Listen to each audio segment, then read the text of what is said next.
તેના આપણે next topic is consumer protection council કે જે લોકો કન્ઝ્યુમરને પ્રોટેક્શન પ્રોવાઈડ કરવાનું વર્ક કરે છે at the state level or at the national level. First of all central consumer protection council at the central level કે જે નેશનલ લેવલ ઉપર વર્ક કરે છે. Central consumer protection council the central government shall by notification establish with effect from such days as it may specify in such notification a council to be known as a central consumer protection council કે જે central government પાસે power છે. Central government has the power to appoint any person as a chairman or as a member of central consumer protection council કે જે national level ઉપર કે central level ઉપર consumer protection કાઉન્સિલને appoint કરશે. હવે એની અંદર કોણ કોણ મેમ્બર હશે તો કે central council shall consist of the following members, namely the minister in charge of the central government who shall be its chairman કે કન્ઝ્યુમર અફેર્સ રિલેટેડ કોઈ પણ જે મંત્રી છે સેન્ટ્રલ લેવલ ઉપર એ અહીંયા એઝ અ ચેરમેન વર્ક કરશે અને એની અંડરમાં બીજા મેમ્બર્સ વર્ક કરશે. So the minister in charge for the consumer protection or for the consumer affairs, that person will be as a chairman under the central protection council.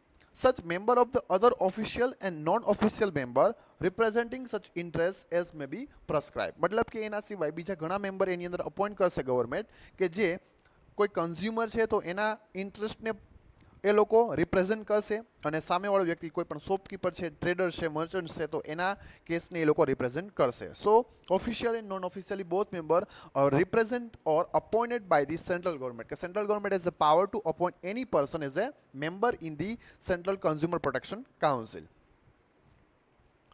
Procedure for meeting of the central council કે central council work કઈ રીતે કરશે એની procedure કઈ રીતે હશે. તો first of all central council shall meet as and when necessary but two at least one meeting of the council shall be held every year. શું કહે છે એ લોકો કે સેન્ટ્રલ કાઉન્સિલને જ્યારે પણ ઠીક લાગે મીટ વેન એઝ નેસેસરી કે જ્યારે પણ એને એવું લાગે કે meeting is required at that time central government is power to appoint or to hold for any meeting of the central council. મતલબ કે એ લોકો મીટિંગ કરશે. At least one meeting is required in every year કે એક વર્ષમાં compulsory એક meeting તો કરવાની છે, મતલબ કે કમ્પલસરી છે. The central government shall meet at such time and place as the chairman may think fit and shall observe such procedure in regard to the transaction of its business as may be prescribed. કે central government કઈ જગ્યા ઉપર meeting કરશે તો કે કોઈ પણ place કોઈ પણ ટાઈમ એઝ ચેરમેન મે થિંક ફિટ મતલબ કે જે પણ પર્સન સેન્ટ્રલ કન્ઝ્યુમર પ્રોટેક્શન કાઉન્સિલનો જે ચેરમેન છે એ જે ટાઈમ એન્ડ પ્લેસ ફિક્સ કરશે એટ ધેટ પ્લેસ બધા મેમ્બરને મળવાનું અને મિટિંગ કરવાની થશે. One meeting is compulsory in a year એક વર્ષમાં એક મિટિંગ કમ્પલસરી છે. અધર દેન વન મિટિંગ એ લોકો અપોઇન્ટ વધારે મિટિંગ પણ કરી શકે. ઓબ્જેક્ટિવ કયા કયા છે? Objective of the central council it's main aim should be promote and protect the interest and right of the consumer. મતલબ કે એનો main aim main purpose main objective જે છે એક જે પણ કન્ઝ્યુમર છે એને રાઇટને એના રાઇટ જે એના જે હક છે એને પ્રોટેક્ટ કરવાનો, એને પ્રમોટ કરવાનો, ગ્રાહકને જાગૃત કરવાનો. ગ્રાહક જાગોજી જે એડવર્ટાઇઝમેન્ટ છે એ કોણ આપે છે તો કે ભાઈ સેન્ટ્રલ કાઉન્સિલ. નેક્સ્ટમાં right to be protected against hazardous goods કે જે હઝાર્ડિયસ ગુડ્સ છે which is dangerous for the life and health of that person against that to provide a protection against that type of goods કે એની અગેન્સ્ટમાં એ લોકો protection provide કરશે. Right to be inform કે એ કસ્ટમરને ઇન્ફોર્મ કરશે કે કઈ વસ્તુ યુઝ કરવા જેવી છે, કઈ વસ્તુ યુઝ નહીં કરવાની. કે ફોર એક્ઝામ્પલ હેલ્મેટ યુઝ કરો છો તો ISI સ્ટાન્ડર્ડવાળા યુઝ કરી શકાય. That's information provided by the central council. Right to be assured એને એશ્યોર કરે છે અને ખાતરી આપે છે કે તમારા જે પણ હક છે, તમારી પાસે જે પણ રાઇટ છે એનું કમ્પલસરી શું થશે તો પ્રોટેક્ટ કરશો અમે લોકો, તમને કોઈ પણ હઝાર્ડિયસ પ્રોસેસથી પ્રોટેક્શન પ્રોવાઈડ કરશું. રાઇટ ટુ બી હર્ડ મતલબ કે કોઈ પણ પર્સન સાથે કોઈ પણ કન્ઝ્યુમર સાથે છેતરપિંડી થાય છે, ડિસીવ થાય છે, કોર્શન થાય છે, બળજબરી થાય છે, મિસગાઈડ થાય છે, મિસલીડ થાય છે, ઇન ધેટ કેસ એ લોકો કન્ઝ્યુમરને સાંભળશે અને એના પ્રોબ્લમનું સોલ્યુશન લાવશે. રાઇટ ટુ સીક રિડ્રેશલ મતલબ કે પ્રોબ્લમને સોલ્વ કરશે. રાઇટ ફોર કન્ઝ્યુમર એજ્યુકેશન કે એને એજ્યુકેશન પ્રોવાઈડ કરશે કે કોઈ વસ્તુ પરચેસ કરો છો તો એની ક્વોલિટી કેવી હોય, ક્વોન્ટિટી કેવી હોય અને કઈ રીતની નેચરની વસ્તુ પરચેસ કરી શકાય. કે ફોર એક્ઝામ્પલ અત્યારે કોવિડ-19ની જે પેન્ડેમિક સિચ્યુએશન અરાઇઝ થાય તો ઘણા લોકો રેમડેસિવિર જે દવા છે જે મેડિસિન છે એનું ઇન્જેક્શન લેવા માટે એ લોકો જતા હોય તો કન્ઝ્યુમર એજ્યુકેશન પ્રોવાઈડ કરશે કે ક્યારે અને કેવા કેસની અંદર એ દવાની અંદર જરૂર પડશે, કોઈનું બ્લેકમાં માર્કેટિંગ ન કરે, કોઈનું બ્લેક માર્કેટ ક્રિએટ ન કરે, એનો પ્રાઇસ વધારે ચાર્જ ન કરી લે, એટલા માટે એ લોકોને એજ્યુકેશન પ્રોવાઈડ કરશે કે એની એકચ્યુઅલ પ્રાઇસ એની માર્કેટ કેટલી છે અને મેક્સિમમ કેટલા રૂપીસ પેડ કરી શકાય. So to provide education information about the product, it's the basic and main objective of the national council. Next thing જે છે એ છે state consumer protection council. Same વસ્તુ છે, સેમ એમ છે, બધા જ વસ્તુ સેમ છે, બટ અહીંયા મેઇન જે છે એ વસ્તુ કઈ છે કે પેલું જે કાઉન્સિલ હતું એ નેશનલ લેવલ ઉપર છે, સેન્ટ્રલ લેવલ ઉપર છે, અને અહીંયા જે કાઉન્સિલ છે એ સ્ટેટ લેવલ ઉપર છે અને સ્ટેટ લેવલ ઉપર વર્ક કરશે. તો સ્ટેટ ગવર્મેન્ટ એનો અપોઇન્ટમેન્ટ કરશે. તો state government shall by notification established with effect from such date as it may specify in such notification a council to be known as the Consumer Protection Council. કે state government જે છે એ કોઈ એક council appoint કરશે state level ઉપર. તો state council shall consist of the following members, namely કે એની અંદર કેટલા મેમ્બર હશે તો કે the minister in charge of the consumer affairs in the state government who shall be its chairman. તો અહીંયા પણ સેમ વસ્તુ છે, જેમ નેશનલ લેવલ ઉપર જે કન્ઝ્યુમર અફેર્સનો જે પર્સન છે એ ત્યાં એઝ એ ચેરમેન વર્ક કરશે, અને અહીંયા સ્ટેટ લેવલ ઉપર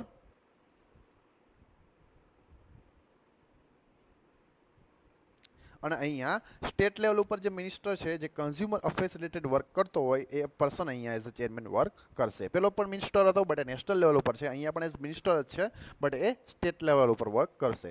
સચ member of other official and non official member representing the both case such interest of the consumer or a organisation. મતલબ કે કોઈ પણ બીજા પર્સનને પણ સ્ટેટ ગવર્મેન્ટ અપોઇન્ટ કરશે, ઓફિશિયલી કે નોન ઓફિશિયલી મેમ્બર્સ કે જે લોકો કન્ઝ્યુમરના અને જે ટ્રેડર્સ, શોપકીપર્સ કે કંપની છે એના રાઇટને કે એના ઇન્ટરેસ્ટને લોકો રિપ્રેઝેન્ટ કરશે. such number of other official and non-official member not exceeding 10 as may be nominated by the central government. કે સેન્ટ્રલ ગવર્મેન્ટ આની અંદર 10 લોકોને અપોઇન્ટ કરશે, 10 કરતાં વધારે નહીં, નોટ એક્સેડિંગ 10 મતલબ કે 10 અથવા તો એના કરતાં ઓછા લોકોને અપોઇન્ટ કરશે. કોણ? સેન્ટ્રલ ગવર્મેન્ટ, કે જે લોકો એની અંદર વર્ક કરશે. The state council shall meet as when as necessary and not less than 2 meetings shall be held every year. કે અહીંયા પણ એવું જ કહે છે કે જ્યારે પણ જરૂર પડે એટ ધેટ ટાઈમ એ લોકો મીટિંગ પોતે અરેન્જ કરી શકશે, અને યરની અંદર 2 times યરલી, મતલબ કે વર્ષની અંદર 2 મીટિંગ કરવી કમ્પલસરી છે. અહીંયા પણ એના ઓબ્જેક્ટિવ સેમ જ હોય. Objective of the state consumer protection council, તો અહીંયા પણ એ સેમ જ હોય, to promote, to educate, to inform about the product, to protect the right of consumer. Same જે નેશનલ કાઉન્સિલના ઓબ્જેક્ટ હોય એ જ ઓબ્જેક્ટ અહીંયા સેમ હોય. નેશનલ કાઉન્સિલ નેશનલ લેવલ ઉપર વર્ક કરશે અને સ્ટેટ કાઉન્સિલ સ્ટેટ લેવલ ઉપર વર્ક કરશે.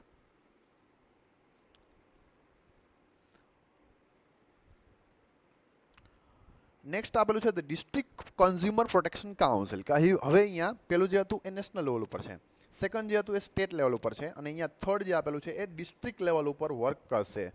તો એની અંદર કયા મેમ્બર આવશે? The collector of the district by whatsoever and words name who shall be as a chairman. કે અહીંયા ચેરમેન કરવા માટે તો કે ડિસ્ટ્રિક્ટ લેવલ ઉપર કોઈ મંત્રી ન હોય, તો ડિસ્ટ્રિક્ટ લેવલ ઉપર જે પણ કલેક્ટર છે that person will work as a chairman in that council. કે અહીંયા આ કાઉન્સિલની અંદર જે ડિસ્ટ્રિક્ટ કાઉન્સિલ છે એ લેવલ ઉપર જે ત્યાંનો કલેક્ટર છે એઝ એ ચેરમેન વર્ક કરશે. Such member of official non official member, કે એના સિવાય કોઈ પણ પર્સનને અપોઇન્ટ કરી શકશે. The same power state government પાસે છે, કે state government is a power to appoint any person in a district forum, કે જે ડિસ્ટ્રિક્ટ લેવલ ઉપર કાઉન્સિલની અંદર કોઈ પણ પર્સનને અપોઇન્ટ કરી શકે. અને એ પણ લોકો મીટિંગ ક્યારે કરી શકે? વેન એવર નેસેસરી, જ્યારે જરૂર હોય ત્યારે. And not less than 2 meeting held every year. કે અહીંયા પણ સેમ છે કે બે વખત, મતલબ કે 2 વાર in a year meeting compulsory થાય. The district council shall met as such time and place within the district as a chairman deems fix. કે ચેરમેનને જે ઠીક લાગે એ જગ્યા ઉપર, એ પ્લેસ ઉપર અને ટાઈમ ઉપર એ લોકો મીટિંગ અરેન્જ કરી શકે. સેમ ઓબ્જેક્ટ કે objective of the district council, કે ડિસ્ટ્રિક્ટ લેવલ ઉપર એ લોકો વર્ક કરશે અને ડિસ્ટ્રિક્ટ લેવલ પર કોઈ પણ કન્ઝ્યુમર પ્રોટેક્શનની અંદર કોઈ પણ ડિસ્પ્યુટ અરાઇઝ થાય તો એનું સોલ્યુશન કરશે, રિડ્રેશલ કરશે, પ્રોટેક્શન કરશે against the hazardous process, hazardous goods and service, અને એના પ્રોટેક્શન પ્રોવાઈડ કરશે અગેન્સ્ટ ધી રાઇટ. મતલબ કે સેમ પ્રોસેસ, સેમ ઓબ્જેક્ટિવ ત્રણેય વસ્તુના છે. નેશનલ લેવલ ઉપર હોય, સ્ટેટ લેવલ ઉપર હોય કે ડિસ્ટ્રિક્ટ લેવલ ઉપર હોય. હવે એ કાઉન્સિલની વાત હતી. અહીંયા એના કરતાં એની અંડરમાં કઈ વસ્તુ આવશે? કન્ઝ્યુમર ડિસ્પ્યુટ રિડ્રેશલ એજન્સીસ, કે જે લોકો કન્ઝ્યુમરને કોઈ પણ ડિસ્પ્યુટ અરાઇઝ થાય તો એ ડિસ્પ્યુટનું સોલ્યુશન કરશે કન્ઝ્યુમરનો ડિસ્પ્યુટનો એ લોકો સોલ્વ કરશે. તો એ ફોરમ હોય, ડિસ્ટ્રિક્ટ ફોરમ હોય, સ્ટેટ ફોરમ હોય અને નેશનલ ફોરમ હોય. સેમ એઝ કાઉન્સિલ, કે કાઉન્સિલ જેવું જ એ લોકો વર્ક કરશે. District forum establish by the state government in each district of the state by the notification. કે ડિસ્ટ્રિક્ટ ફોરમ જે છે એ દરેક ડિસ્ટ્રિક્ટમાં એક અપોઇન્ટ કરશે. કોણ અપોઇન્ટ કરશે? તો કે સ્ટેટ ગવર્મેન્ટ. તો સ્ટેટ ગવર્મેન્ટ પોતાના સ્ટેટની અંદર દરેક સ્ટેટ વાઇઝ અલગ અલગ ડિસ્ટ્રિક્ટ ફોરમ અપોઇન્ટ કરશે ડિસ્ટ્રિક્ટ લેવલના પ્રોબ્લેમનું સોલ્યુશન કરવા માટે. State commission established by the state government stay within the state by the notification. કે સ્ટેટ લેવલ ઉપર ગુજરાત હોય તો ગુજરાત લેવલ ઉપર એ લોકો એક બીજું સ્ટેટ કમિશન અપોઇન્ટ કરશે, કે સ્ટેટ લેવલ ઉપરની કન્ઝ્યુમર ફોરમ અપોઇન્ટ કરશે કે જે લોકો સ્ટેટ લેવલના આ પ્રોબ્લેમનું સોલ્યુશન કરશે. અને નેશનલ લેવલ ઉપર કોણ અપોઇન્ટ કરશે? તો કે સેન્ટ્રલ ગવર્મેન્ટ અપોઇન્ટ કરશે કે જે નેશનલ લેવલના પ્રોબ્લેમનું સોલ્યુશન કરશે. હવે એની અંદર કન્ઝ્યુમર ફોરમની અંદર કોણ કોણ પર્સન હોય એ કહે છે. જો બંને વસ્તુ અહીંયા બરાબર સમજો. એક છે પ્રોટેક્શન કાઉન્સિલ અને બીજું છે કન્ઝ્યુમર પ્રોટેક્શન ફોરમ. બંનેનું વર્ક અલગ અલગ છે. અહીંયા કન્ઝ્યુમર રિડરેશન ફોરમની વાત કરે છે. એની અંદર કયા કયા મેમ્બર હશે? એ person who is or has been or qualified to be a district judge who shall be its a president. કે કન્ઝ્યુમર પ્રોટેક્શન ફોરમ જે ડિસ્ટ્રિક્ટ લેવલ ઉપર આવેલું છે એની અંદર ત્યાંનો જે જજ હોય, ડિસ્ટ્રિક્ટ જજ હોય, એઝ એ વર્ક કરશે as a president. Other member one of whom shall be a woman or have the following qualification. કે એના સિવાય કોઈ પણ બે મેમ્બર રહેશે. બે મેમ્બરમાંથી એક મેમ્બર કમ્પલસરી વુમન હોવો જોઈએ. બે હોય તો પણ ચાલશે, બટ કમ્પલસરી એક મેમ્બર તો વુમન હોવો જ જોઈએ, મતલબ કે સ્ત્રી હોવી જોઈએ. એન્ડ ધ ફોલોઈંગ ક્વોલિફિકેશન, એની ક્વોલિફિકેશન કેવી છે? Not less than 35 years of age. 35 વર્ષથી ઓછી ઉંમરના કોઈ પણ અપોઇન્ટ નહીં કરી શકાય. તો એની એજ કમ્પલસરી 35 યર્સ કરતાં વધારે હોવી જોઈએ. And bachelor degree from the recognise university. એની પાસે કોઈ પણ ડિગ્રી હોવી જોઈએ. બેચલર ડિગ્રી હોવી જોઈએ કોઈ પણ યુનિવર્સિટીમાંથી મેળવેલી. A person of ability, integrity, standing, having adequate knowledge, experience at least 10 years dealing with the problem relating to the economics, law, commerce, accountancy, industry, public affairs or administration. કે કોઈ પણ person કે જેની પાસે પાવર હોવો જોઈએ, કોઈની પાસે એક્સપિરિયન્સ હોવો જોઈએ, નોલેજ હોવી જોઈએ, 10 વર્ષનો એની પાસે એક્સપિરિયન્સ હોવો જોઈએ, એના રિલેટેડ કોઈ પણ જાતની સ્ટ્રીમ્સનો કે ઇકોનોમિક્સનો એક્સપિરિયન્સ છે, લોનો હોવો જોઈએ, કોમર્સનો કે એકાઉન્ટન્સી, કોઈ પણનો 1 યરનો એક્સપિરિયન્સ હોવો જોઈએ 10 યર્સ માટે.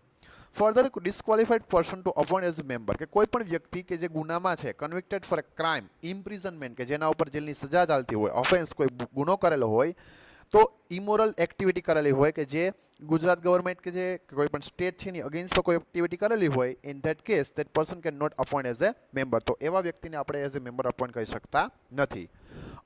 અનડિસ્ચાર્જ ઇન્સોલ્વન્ટ, કોઈ નાદાર જાહેર થયેલો હોય, અનસાઉન્ડ પર્સન, કોઈ ગાંડો વ્યક્તિ છે, માઇનર પર્સન છે, તો એને પણ આપણે અપોઇન્ટ કરી શકતા નથી. Dismiss or remove from the service of the government, કોઈ વ્યક્તિને ગવર્મેન્ટ સર્વન્ટ હોય પણ એને સર્વિસ ઉપરથી રિમૂવ કરેલો હોય, ડિસમિસ કરેલો હોય, સસ્પેન્ડ કરેલો હોય, તો એને પણ આપણે એઝ એ પર્સન અપોઇન્ટ કરી શકશું નહીં. Such financial and other interest is likely to affect the prejudicial interest. મતલબ કે માની લો કે કોઈનો ફાઇનાન્શિયલ ઇન્ટરેસ્ટ એની અંદર રહેલો છે, કે કોઈ પણ પર્સન અપોઇન્ટ કરેલો છે, બટ એની જ ખુદની ફેક્ટરી છે, એ જ પોતે એઝ એ ડિસ્ટ્રિક્ટ ફર્મમાં વર્ક કરે છે, તો એવા પર્સનને પણ અપોઇન્ટ કરી શકતા નથી. અથવા તો એના સિવાય કોઈ પણ ડિસ્ક્વોલિફાઈડ બાય ધી લો, કે કાયદાએ જેને ડિસ્ક્વોલિફાઈડ કરેલા છે એ કોઈ પણ પર્સનને આપણે એઝ એ ડિસ્ટ્રિક્ટ ફોરમની અંદર મેમ્બર્સ અપોઇન્ટ નહીં કરી શકીએ. હવે એનો જે સ્કોપ છે, જ્યુરિડિક્શન, એ કયું એપ્લિકેબલ થાય? તો કે છે if the relief claim in the complaints is less than 20 lakh rupees, then complaint must be filed before the district consumer forum. કે જે કોઈ પણ તમે કેસ કરો છો કોઈ પણ શોપકીપર ઉપર, કોઈ પણ ટ્રેડર્સ ઉપર, અને એ કેસ 20 લાખ કરતાં ઓછી રકમનો છે, તો એ કેસની અંદર તમારે ડિસ્ટ્રિક્ટ ફોરમ પાસે જઈને એનું સોલ્યુશન કરાવવું પડશે. But if relief claim between 20 lakh but less than 1 crore, મતલબ કે માની લો કે તમારો કેસ જે છે એ 20 લાખ રૂપિયા કરતાં વધારેનો છે, બટ 1 કરોડથી ઓછો છે, તો તમારે ક્યાં જવું પડશે? સ્ટેટ કમિશન પાસે. અને જો માની લો કે તમારો કેસ 1 કરોડ રૂપીસ કરતાં પણ વધારે છે, 1 કરોડ રૂપિયા પણ કરતાં પણ વધારે છે, એટ ધેટ ટાઈમ એનું સોલ્યુશન ક્યાંથી આવશે? તો કે નેશનલ કમિશન પાસે જઈને એનું સોલ્યુશન કરાવવું પડશે. નેક્સ્ટમાં કહે છે લોજિંગ એ કમ્પ્લેન, કે કોઈ પણ વ્યક્તિની અગેન્સ્ટમાં, કોઈ પણ પર્સનની અગેન્સ્ટમાં તમે ક્યારે કમ્પ્લેન લોજ કરી શકો, મતલબ કે ફાઇલ કરી શકો. સો આ ટોપિક આપણે નેક્સ્ટ લેક્ચરમાં કન્ટિન્યુ કરશું.